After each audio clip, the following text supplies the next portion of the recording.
বৃষ্টি থেমে গেলে আমরা ভেজা ছাতাটা ঘরের বাইরে রাখি, কারণ ছাতাটা ভেজা, সেটা ঘরের মধ্যে আনলে ফ্লোর ভিজে যাবে, তাতে আমাদের অসুবিধে হবে।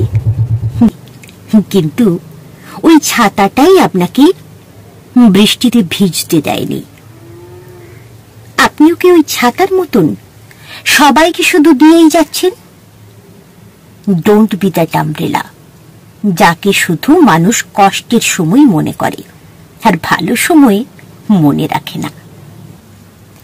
ভালোবাসা, বন্ধুত্ব, পরিবার বা যে কোনো সম্পর্ক, সেটা যদি একতরফা হয় তখন সেটা হয়ে যায় ব্যবহার। আপনার মূল্যায়ন যদি কেউ না করতে পারে, তবে তার থেকে সরে আসাটাই সবচেয়ে উত্তম। মনে রাখবেন, নিজেকে এমন কারো কাছে খরচ করবেন না যে শুধু আপনাকে তার প্রয়োজনেই মনে রাখে। You deserve to be valued, not used.